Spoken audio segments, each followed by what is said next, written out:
let's look at how to download and install a font. Click on the name of the font that I want. I just click download over here. I love the site to font. I use it all the time.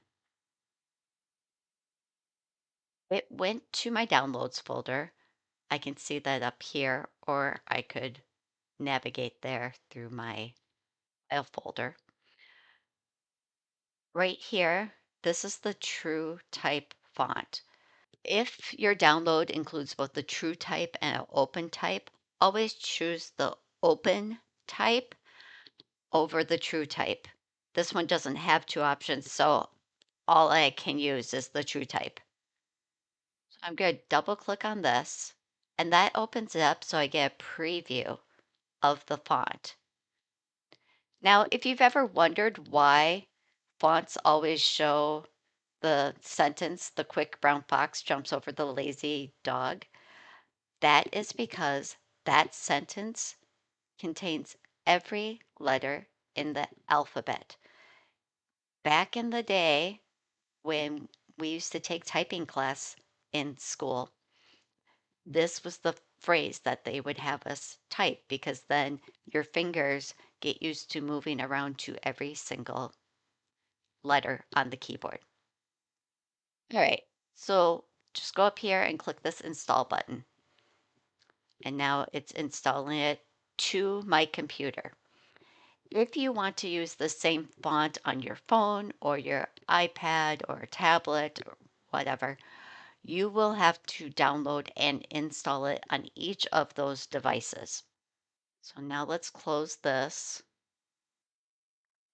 And if I go into Cricut Design Space,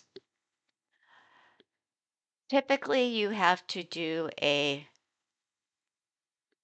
forced reload or restart the program in order for any fonts that you downloaded and installed to show up. So let's see if this works. Let's go back here.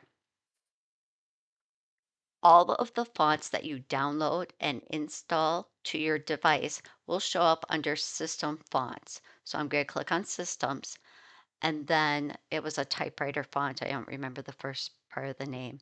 So I'm just typing in typewriter, and there it is. So now I can select it. So that is how you download and install a font to your device so that you can use it in Cricut Design Space. I really feel like I can't say this enough. Remember that we download and install fonts to the device we're working with. You do not upload fonts to Cricut Design Space. So the next thing I want to talk about is this font. You can see it's kind of choppy. It's kind of made to look like a really old typewriter that's wearing out, and so it looks kind of vintage. So somebody wanted to use this font, but they kind of wanted to fill in some of those pieces.